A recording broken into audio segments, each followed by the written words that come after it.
제가 섬기고 있는 그 신학교는 재정적으로 좀 이렇게 어려운 학교입니다. 그래서 그 재정을 담당하고 있는 사무처장님이 늘 이렇게 힘들어하고 굉장히 스트레스를 많이 받죠. 지금 퇴임은 하셨지만 이전에 섬겼던 그 사무처장 목사님도 너무 이게 재정 때문에 스트레스를 많이 받아가지고 건강까지 이렇게 좀 안 좋아지셨어요. 그래서 저희 교수들이 이렇게 보고 참 딱해가지고 했던 말이 있습니다.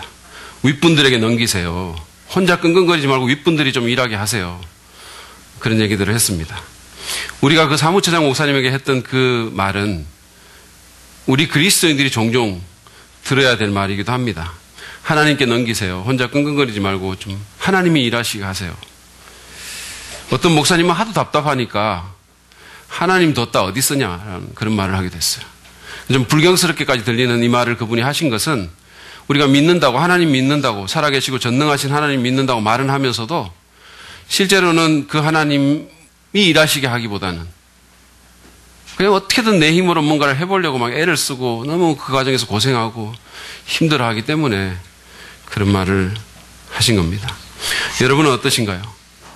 하나님을 일하시게 하는 그런 삶을 사십니까? 아니면 하나님 제쳐두고 믿는다고 말은 하는데 정말 실제로 삶의 어떤 일들을 해나가고 선택을 할 때는 그냥 내가 그냥 나서가지고 내가 마치 하나님인 것처럼 그렇게 일하면서 사십니까? 내가 일하는 것과 하나님이 일하는 것, 그 둘의 차이는 정말 이것은 뭐 제가 굳이 말씀을 안 드려도 그게 얼마나 엄청난 차이가 난다는 것을 여러분들이 잘 아실 거예요. 우리 교회에 이렇게 전기를 잘 만지시는 집사님이 계세요. 김영구 집사님이라고. 여러분 잘 아시겠지만 만약에 그분이 우리 교회 뭐 조명 같은 거 이렇게 공사를 하시면 그분은 별다른 힘을 들이지 않고 이 모든 조명들을 아주 멋지게 정말 잘 갈아 놓으실 거예요. 근데 만약에 제가 그거를 한다면 저는 아마 굉장히 힘을 많이 들이면서도 정말 죽을 힘을 들이면서도 단 한 개의 조명등도 못 깔거나 아니면 설사 간다고 해도 그게 무슨 나병 특집 전설의 고향에 나오는 조명처럼 이상하게 갈아 놓거나 그럴 겁니다. 어쩌면 그 이전에 제가 감전돼서 죽을 가능성이 굉장히 많아요. 그거 하다가. 하나님이 일하시는 것과 내가 일하는 것의 차이는 제가 조금 전에 들었던 그 예화보다는 훨씬 더 비교할 수 없이 크다는 겁니다. 우리가 만약에 하나님 믿는 사람들이라면 이 사실을 지적으로 모르지 않아요. 우리는 하나님을 일하시게 하는 것이 훨씬 더 나은 옵션이라는 사실을 압니다. 머리로는. 그러나 그럼에도 불구하고 우리는 하나님을 일하시게 하는 삶을 잘 살지 않습니다. 왜 그럴까요? 왜 우리는 하나님을 일하시게 하는 것이 훨씬 더 낫고 똑똑한 선택인 것을 알면서도 우리 삶 속에서 하나님을 일하시게 하지 못하고 그런 일하심을 경험하지 못하면서 사는 것일까요? 오늘 우리의 본문인 룻기 3장 10절부터 18절 말씀은 이 문제에 대해서 아주 중요한 통찰력을 우리에게 제공해 준다고 저는 생각합니다. 룻과 보아스 그리고 나오미가 벌이는 이 흥미진진한 이야기를 통해서 하나님을 일하시게 하려면 우리가 정말 전능하시다고 천지를 만드시고 주관하신다고 늘 고백하는 그 하나님을 일하시게 하려면 우리가 어떻게 해야 되는지 좀 생각해 보기를 원합니다. 먼저 오늘 본문 말씀부터 좀 내용을 한번 살펴보겠습니다. 오늘 우리 얘기는 타작마당에서 한밤중에 룻이 했던 그 희한한 프로포즈에 대한 보아스의 대답으로 시작이 됩니다. 여러분 아시죠? 그죠? 그 여인이 밤중에 그 타작마당에 가서 보아스가 잠자는 그 밤빛에 누워가지고 막 밤중에 깜짝 놀래 일어나서 했던 거기에 대한 대답으로 시작합니다. 10절 말씀을 보시죠. 제가 세 번역으로 읽습니다. 이봐요 룻, 그대는 주님께 복받을 여인이요. 가난하든 부유하든 젊은 남자를 따라 감직한데 그렇게 하지 않으니 지금 그대가 보여준 가력한 마음씨는 이제까지 보여준 것보다 더욱더 값진 것이요. 보아스는 룻이 다른 남자보다 자기를 선택했다는 데서 엄청나게 기뻐합니다. 그러니까 원문에 보면 보아스가 룻을 내 딸아라고 불렀어요. 그러니까 개역성경에서 번역한 것처럼 내 딸아라고 불렀는데 그 말은 그 두 사람의 나이 차이가 그만큼 많이 난다는 것을 보여줍니다. 보아스는 룻이 젊은 남자들, 매력적인 남자들, 돈 많은 남자들을 얼마든지 만날 수 있는데도 불구하고 그렇게 하지 않았다라면서 감격하는 거예요. 어쩌면 나이 많은 나를 선택했냐라는 거예요. 나이 들어보시면 이게 얼마나 감격스러운 일인지를 조금 아실 거예요. 제가 이거는 마치 어떻게 보면 제가 가끔씩 이게 저보다 나이가 훨씬 젊은 우리 김철기 전도사나 또는 윤석호 목사님하고 탁구를 쳐서 어쩌다가 한 번씩 이길 때가 있어요. 정말 그 감격과 희열이란 말을 할 수가 없는 거예요. 그것도 특별히 예를 들어서 무슨 목사님 지금 힘드시죠? 힘 빠지셨죠? 이렇게 금방지게 말한 후에 제가 이기면 너무너무 좋은 거예요. 보아스는 아마 그런 어떤 청춘이 다시 회복되는 것 같은 그런 느낌, 그런 게 들었을 거예요. 그래서 보아스가 룻이 자기에게 한 일을 갸륵한 마음이다 이렇게 얘기했어요. 갸륵한 마음이다. 그대가 보여준 갸륵한 마음이다 이렇게 얘기했어요. 근데 이 갸륵한 마음씨가 히브리어로는 헤세드라는 단어입니다. 그것을 이렇게 번역했어요. 갸륵한 마음씨로 번역했는데 이 헤세드는 제가 전에 말씀드린 것처럼 감정적이거나 또는 육감적인 사랑을 말하는 것이 아니라 신실한 사랑, 헌신된 사랑, 언약사랑, 충성 이런 것을 의미하는 그런 사랑입니다. 보아스는 룻이 자기하고 결혼하려고 결정한 것은 헤세드라는 거예요. 정말 헌신된 마음이라는 거예요. 근데 그것은 이제까지 그가 보여준 것보다 훨씬 더 큰 것이라고 말했습니다. 다시 말하면 룻이 자기 시어머니를 모시고 그 시어머니에게 베풀었던 그 헤세드보다 지금 하는 헤세드가 훨씬 더 큰 거라는 얘기입니다. 룻이 자기 감정이나 자기 이익만을 쫓는 것이 아니에요. 왜냐하면 결혼이라는 것은 자기 평생을 결정하는 것인데 그런데 그가 자기 감정만을 쫓는 것이 아니라 나오미와의 약속을 지키고 죽은 시아버지 그 엘리멜렉의 가계를 성취하기 위해서 자기 감정을 버리고 나이 많은 자신과 기꺼이 결혼하려는 것을 그가 칭찬한 겁니다. 이거는 헤세드라는 거예요.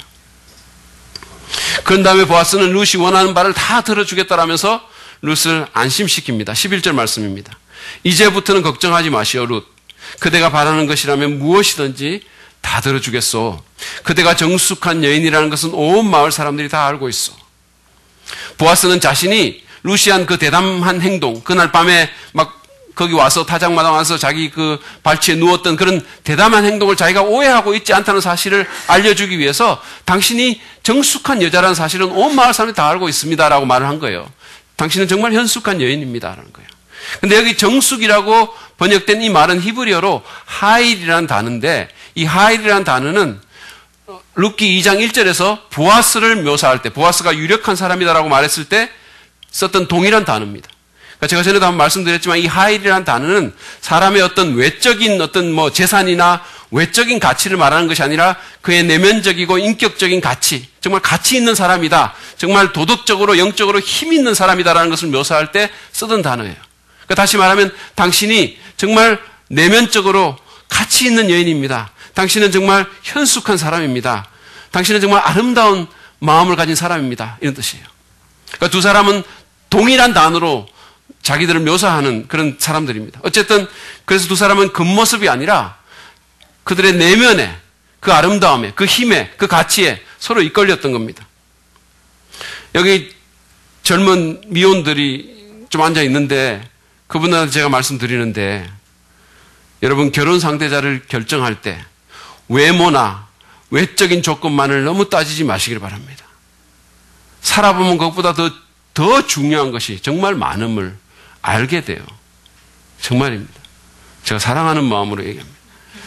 우리 집사람은요, 결혼하기 전에 키 큰 남자를 원했어요. 키 큰 남자가 이상형이다 그러고. 그래서 하나님께서 그녀에게 한량없는, 감당할 수 없는 은혜를 베푸셔서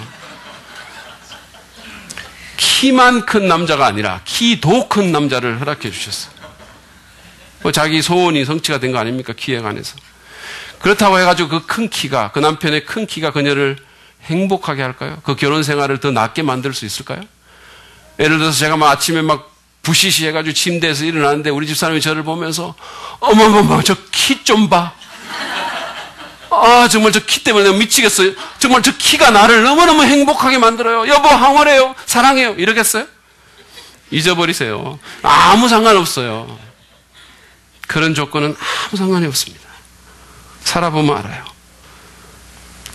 키가 얼마나 되고 외모가 얼마나 되고 이런 것보다는 그 사람이 어떤 사람인가가 훨씬 더 중요해요. 물론 저희 아내처럼 어떤 사람은 외모와 내면을 둘 다 가진 사람을 얻을 수는 있어요. 그러나 그것은 아무나 갖는 복은 아닙니다. 그러므로 여러분, 하일로 묘사될 수 있는, 하일이라는 히브리 단어로 묘사될 수 있는 그런 상대를 찾으십시오. 도덕적인, 영적인 힘과 가치를 지니고 있는 그런 사람을 찾으십시오. 그게 여러분의 인생을 행복하게 만들 겁니다. 다시 본문을 보죠. 보아스는 룻의 요청을 들어주겠다고 말하면서 한 가지 문제가 있음을 룻에게 주지시킵니다. 그것은 자기보다 더 가까운 친족이 한 사람이 있다는 거예요. 12절 13절 말씀을 보시죠. 내가 지방간으로서 그대를 맡아야 할 책임이 있다는 것은 틀림없어. 하지만 그대를 맡아야 할 사람으로 나보다 더 가까운 친족이 한 사람 있어. 오늘 밤은 여기서 지내고 날이 밝거든 봅시다. 그가 지방간으로서 그대를 맡겠다면 좋소. 그렇게 하도록 합시다. 그러나 그가 그렇게 하지 않겠다면 그때는 내가 그대를 맡겠소. 이것은 내가 살아계신 주님을 두고 맹세하는 것이요. 아침까지 여기 누워 있으시오.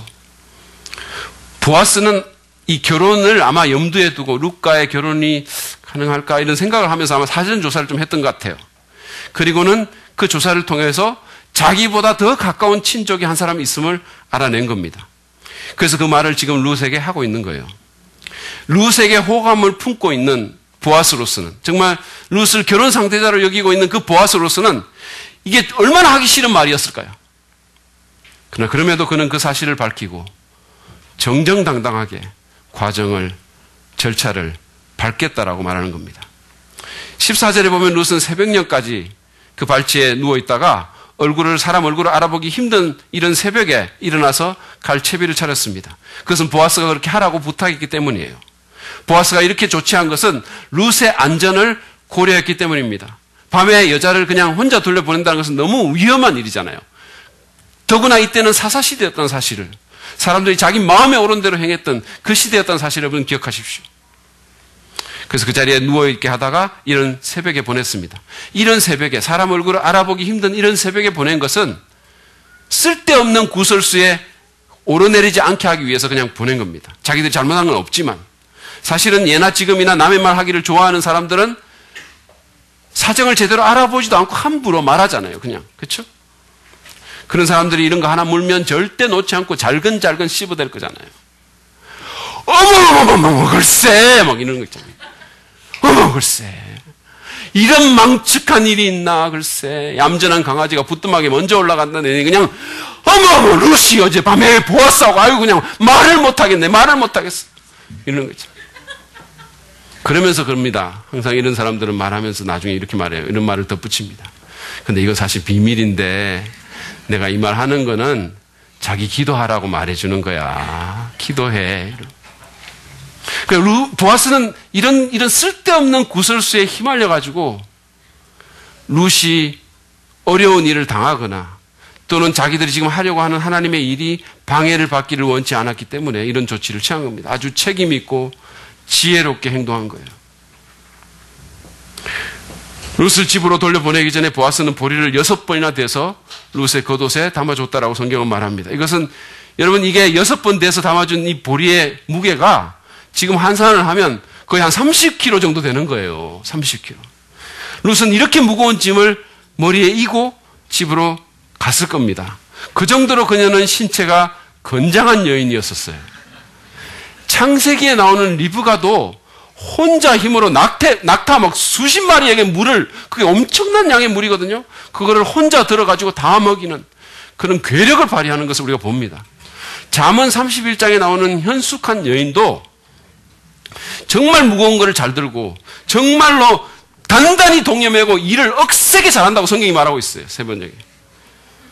성경에 나오는 현숙한 여인들은 다 이렇게 무거운 거를 잘 들고 일을 너무 잘하는 거예요. 이것이 이상적인 여인의 조건인 것 같아요. 그래서 제가 힘든 일을 저희 집사람에게 시키는 거예요. 왜냐하면 이게 성경적이기 때문입니다. 거기다 제 아내는 이름도 현숙이잖아요. 어쨌든 이 17절 말씀을 보면 이 보리는 나오미에게 주는, 룻이 아니라 나오미에게 주는 보아스의 선물로 이렇게 되어 있습니다. 어떤 사람은 이거를 결혼 대금이다라고 말하기도 하는데 저는 이게 보아스의 관대한 성품에서 나온 호의라고 생각합니다. 보아스는 늘 이렇게 잘 베풀었던 사람이에요. 룻이 집에 돌아가니까 시어머니가 궁금해서 죽겠다는 듯이 묻습니다. 예, 어찌됐니? 어찌 됐어? 무슨 일이 있어? 막 묻는 거예요. 여러분 그렇지 않겠어요? 자신들의 미래가 달린 일입니다.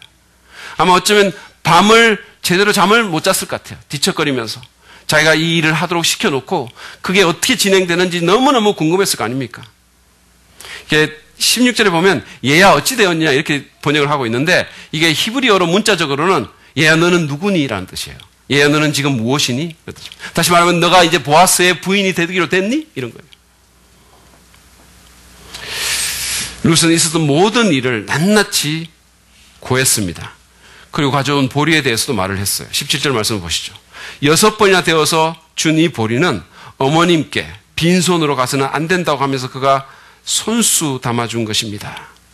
근데 여기 빈손으로라는 말은 나오미가 1장 21절에서 그 모압에서 돌아오면서 주님께서 나를 텅 비어서 돌아오게 만들었다라고 했을 때 썼던 그 말과 똑같은 단어예요. 의도적으로 저는 이 말을 썼다고 생각합니다. 나오미는 이제 결코 빈손이 되지 않을 겁니다. 자기는 그렇다고 생각했지만 하나님의 은혜가 앞으로 계속해서 그를 채워주실 것이기 때문입니다. 18절은 나오미의 룻에 대한 격려성 조언입니다. 그리고 이 얘기의 결론이기도 해요. 같이 보겠습니다. 얘야, 일이 어떻게 될지 확실해질 때까지 너는 가만히 기다리고 있거라. 아마 그 사람은 지금쯤 가만히 있지 않을 거다. 이 일을 마무리 짓는데 오늘을 넘기지는 않을 것이다. 나오미와 룻은 자기들이 할 수 있는 모든 일을 다 했습니다. 이제 공은 보아스로 넘어갔어요. 나오미는 보아스가 그 일을 이루기까지는 쉬지 않을 것이라고 확신했어요. 우리의 진정한 친족 되신 예수 그리스도께서 정말 신적인 열심을 다해서 우리를 구원하시는 일을 마무리했던 것처럼 보아스는 그 일을 마무리하려 할 것입니다. 두 여인이 할 일은 이제 그냥 기다리는 것밖에 없습니다. 이것이 우리의 얘기예요. 근데 이 얘기를 통해서 저는 오늘 본문이 주는 가장 중요한 교훈 한 가지만 여러분하고 나누려고 합니다. 그것은 하나님을 일하시게 하려면 결과를 하나님께 맡기고 내 뜻을 위해서 과정을 조작하지 말아야 된다는 거예요. 우리가 하나님을 일하시게 하려면 결과를 온전히 하나님께 맡기고 내 뜻과 내 생각을 이루기 위해서 어떤 과정을 조작하려고 하지 말아야 된다는 겁니다. 옳은 일을 해야 된다는 거예요. 보아스의 경우를 다시 한번 생각해 보죠. 본문을 보면 그가 룻을 좋아하고 있으면 의심의 여지가 없어요. 그는 룻의 시어머니를 향한 그 고귀한 헌신과 하나님을 향한 열심, 절대적인 신앙, 그리고 그동안 일하면서 그가 보게 된 룻의 내면적인 세계에 반했습니다. 그리고 이 여인과 결혼하기를 너무너무 원하고 있어요. 그래서 룻과 나오미의 고엘이 되고 싶어 합니다. 그것은 아주 좋은 일이에요. 이 일은 그냥 개인적인 연애사에 그치는 일만이 아니라 어려운 사람들을 구해주는 의미 있고 가치 있는 일이기도 합니다. 이것은 하나님이 직접 만든 고엘 제도의 실현이고 성경에도 그렇게 하라고 나와 있는 일입니다. 그러므로 이 일은 하나님의 일입니다. 보아스는 지금 그 일을 하기를 원하는 거예요. 그것도 너무너무 원하는 겁니다. 그런데 한 가지 문제는 자기보다 더 가까운 친족이 한 사람 있었다라는 거예요. 이걸 어떻게 할 겁니까? 보아스는 이 사실을 밝히고 정당하게 일하기를 택했습니다. 물론 이것은 보아스에게는 굉장히 위험한 일이었었어요. 이것은 자신이 룻과 결혼할 수 있는 그런 기회를 빼앗길 수 있는 그런 가능성이 있었습니다. 어떤 결과가 나올지 보아스는 전혀 몰랐습니다. 그럼에도 불구하고 보아스는 결과를 하나님께 맡기고 옳은 길을 택했습니다. 그는 그 과정을 조작할 수 있었어요. 지금 더 가까운 친족이 있는 것을 아는 사람이 자기밖에 없는 거예요. 사실은 룻과 나오미도 그 사실을 모르고 있습니다. 그리고 사장을 이렇게 보면 알겠지만 그 사람도 그걸 잘 모르고 있고 별 관심도 없는 사람이에요. 보아스가 입을 닫고 모르는 체 하면 별 문제 없이 넘어갈 수 있습니다. 그냥 보아스의 뜻대로 일이 진행될 수 있는 겁니다. 그렇지만 보아스는 그렇게 하기를 원치 않았습니다. 그는 과정을 조작하지 않았어요. 그러면서 그는 자기 뜻을 내려놓고 설사 자기가 원하는 일이 안 된다 할지라도 하나님께 맡기고 하나님이 일하시게 한 겁니다. 하나님께서 일하시는 것이 훨씬 더 낫다는 사실을 우리가 알면서도 종종 그렇게 하지 못하는 큰 이유 중에 하나는 내 뜻을 내려놓지 못하기 때문입니다. 우리는 내가 원하는 결과가 이루어지기를 너무 원해서 또는 그런 결과가 나오지 않을까봐 너무 두려워서 과정을 조작하곤 합니다. 거짓말을 하거나 뭔가를 숨기거나 살짝 비틀거나 불법을 저지르거나 잘못된 방법을 사용하거나 하나님의 말씀대로 하지 않는 겁니다. 제가 예전에 신학생들의 과제를 채점하면서 있었던 일이에요. 목회학, 개론이라는 그런 수업이 있거든요. 아마 그거였던 것 같은데, 어쨌든 그 수업의 과제가 뭐냐 하면 성경적인 목회자상이라는 어떤 논문을 쓴 과제가 있었어요.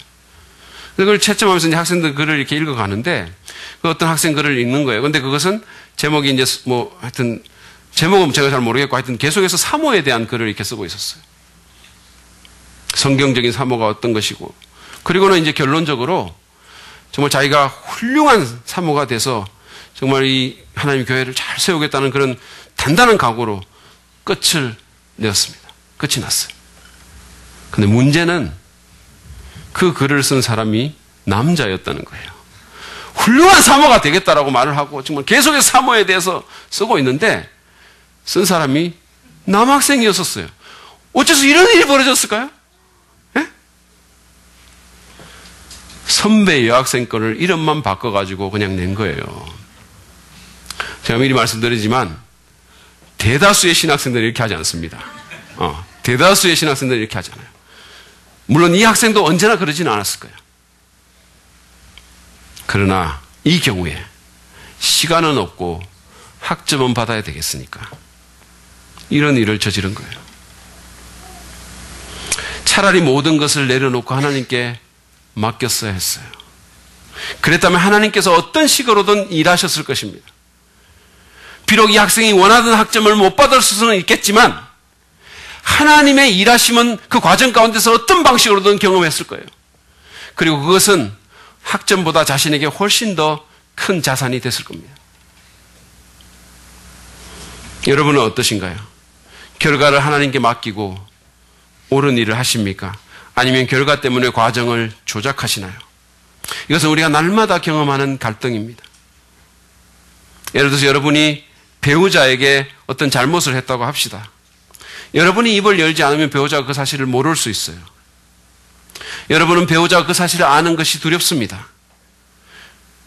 그렇지만 두렵기 때문에 말을 안 하는 거예요. 그러나 그것 때문에 배우자의 사이에서 자꾸 어떤 벽이 생기는 것을 느낍니다. 여러분은 친밀감을 경험하지 못하는 거예요. 어떻게 할 겁니까? 여러분은 계속해서 그 사실을 숨길 수 있습니다. 그리고 그 은폐를 지속시키기 위해서 또 다른 거짓말을 하고 또 다른 잘못을 할 것입니다. 아니면 모든 것을 내려놓고 자신이 옳다고 아는 그 일을 할 수도 있습니다. 다시 말해서 배우자에게 모든 것을 고백하고 진심으로 용서를 구하고 관계를 회복하는 거예요. 결과는 하나님께 맡기는 겁니다.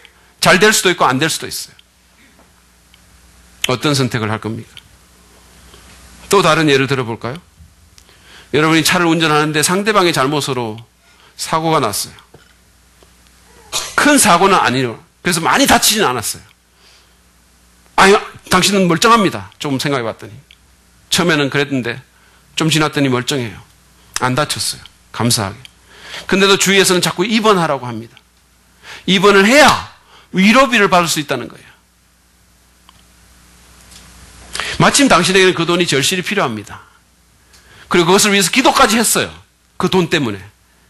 그래서 어쩌면 이 사고가 하나님의 기도의 응답인지도 모르겠다는 생각까지 드는 거예요. 어떻게 할 겁니까? 전혀 아프지 않지만 대충 아프다고 하고 입원해서 여러분이 원하는 그 돈을, 여러분이 필요로 하는 그 돈을 받을 수도 있어요.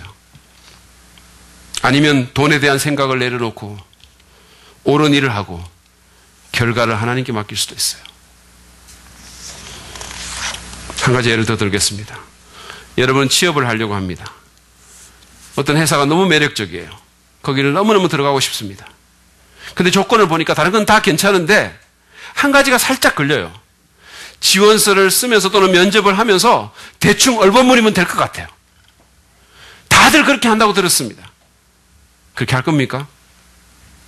아니면 여러분이 옳다고 아는 대로, 여러분이 믿는 대로 결과를 하나님께 맡기고 그렇게 행할 겁니까? 어떻게 하실 겁니까? 제가 한 가지 예만 더 들게요. 여러분이 누군가와 관계가 틀어졌어요. 그 사람이 잘못도 있고 당신 잘못도 있을 겁니다. 어쨌든 관계가 틀어졌어요. 그 사람이 싫습니다. 감정적으로 미워요. 그러나 한편으로 설교를 듣거나 성경을 읽으면서 자꾸만 관계를 회복해야 될 것 같은 그런 마음도 들어요. 그를 용서하고 회복해야 하는 것이 맞다는 생각도 들어요. 여러분 갈등합니다. 어떻게 할 겁니까? 여러분이 옳다고 믿는 대로 그 사람을 찾아가서 관계를 회복하려는 과정을 시작할 겁니까? 아니면 내 감정에 따라, 내 뜻에 따라 계속해서 이 관계를 이런 방식으로 지속시키고 또는 자기를 정당화시키기 위해서 계속적으로 상대방을 나쁘게, 더 나쁜 사람으로 만들 겁니까? 어떻게 할 겁니까? 가정생활과 학교와 직장과 사업과 인간관계와 재정과 심지어는 하나님의 사역에서조차도 우리는 계속해서 이런 선택의 기로에 서게 될 것입니다. 기억해야 할 것은 우리가 어떤 선택을 하느냐에 따라 하나님을 일하시게 할 수도 있고 그 반대 결과를 가져오게 할 수도 있다는 겁니다. 물론 과정을 조작하는 것이 언제나 더 쉽고 또 단기적으로는 언제나 더 매력적이에요.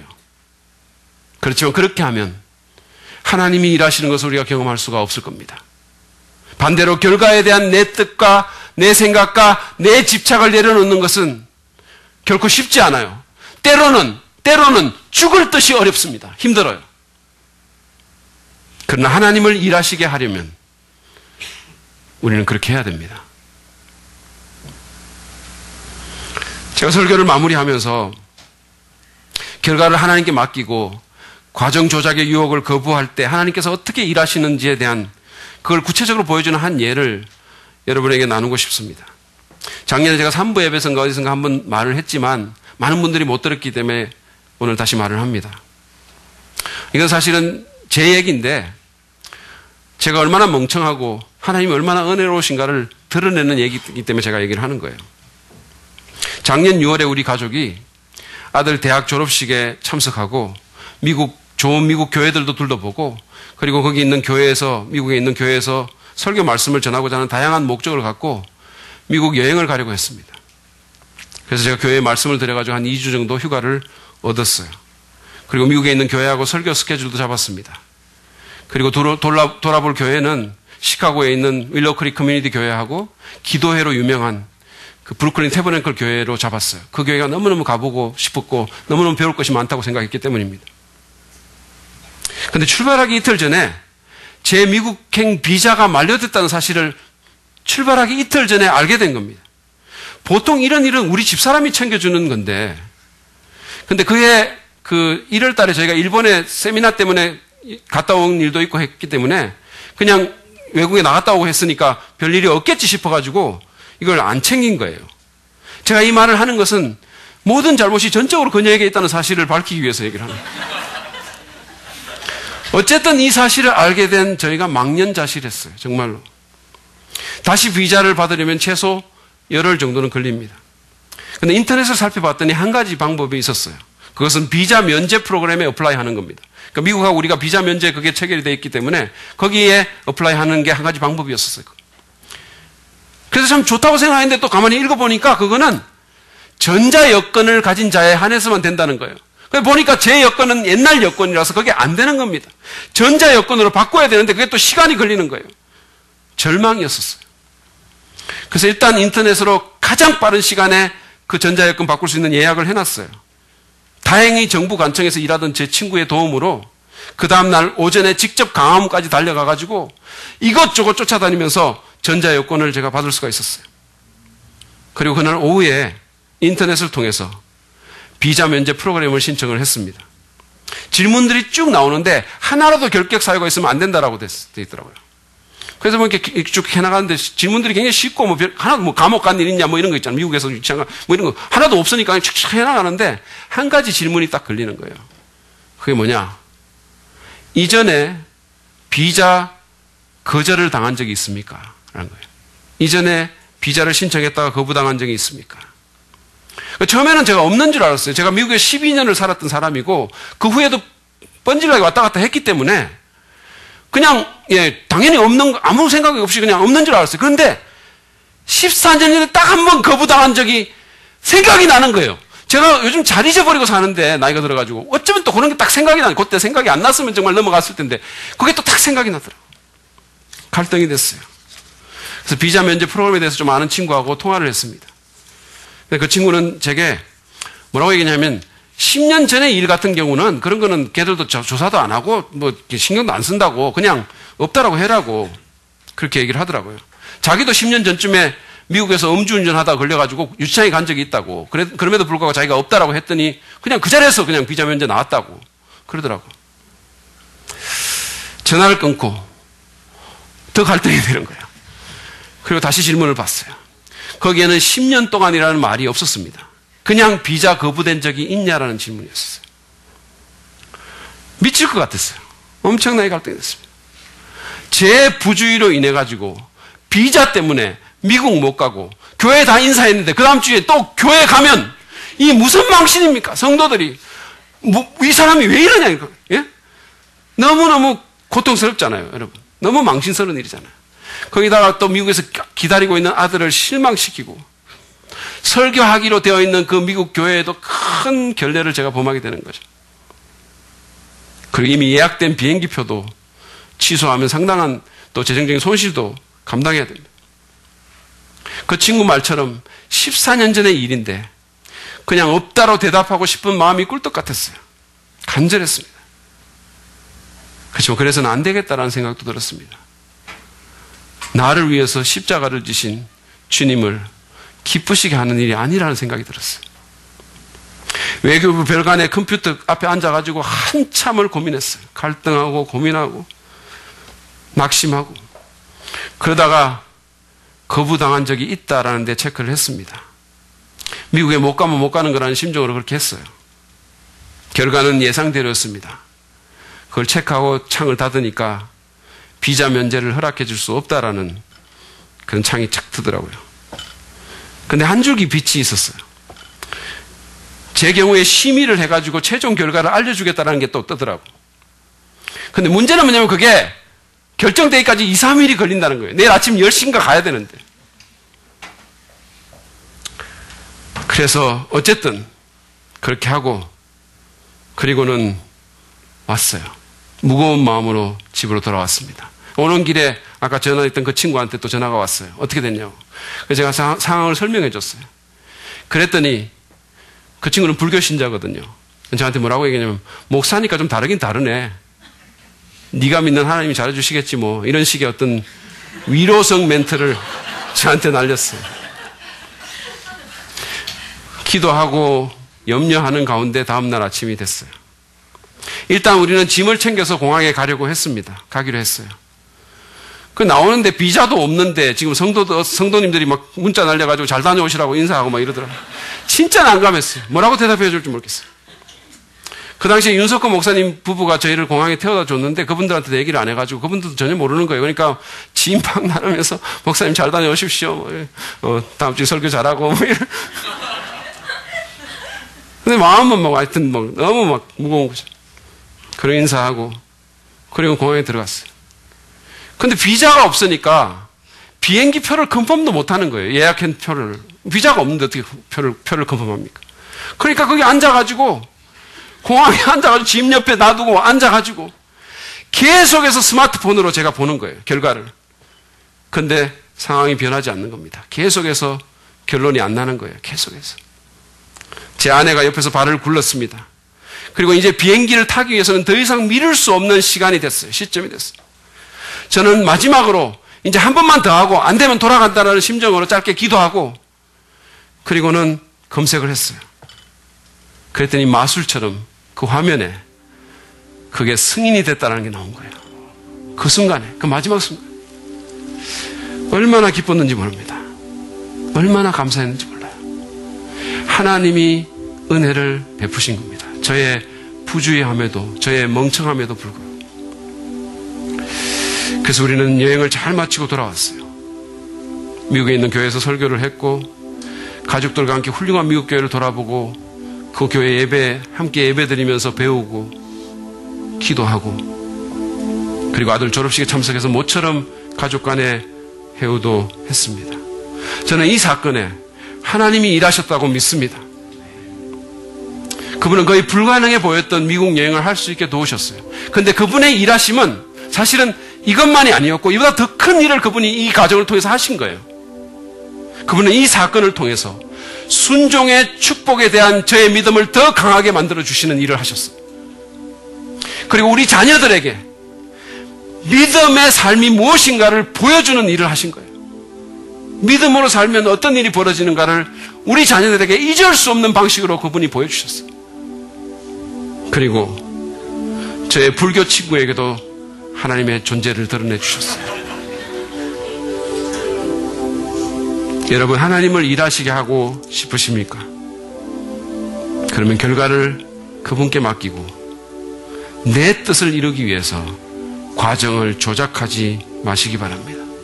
믿는 바대로, 내가 옳다고 아는 바대로 행하십시오. 하나님을 신뢰하고 그렇게 하십시오. 성령께 힘을 달라고 기도하고 그렇게 하십시오. 그러면 하나님이 일하실 겁니다. 그분이, 살아계신 하나님이 그 영광과 능력을 드러내 주실 것입니다. 이제 우리가 좀 찬송하며 주 앞에 나가기를 원합니다. 모든 상황 속에서 내가 주님을 인정하겠습니다. 모든 상황 속에서 주님을 예배하겠습니다. 그냥 이 예배당에서만이 아니라 내 삶의 현장에서 주님의 이름을 높여드리겠습니다. 주님에 대한 순종으로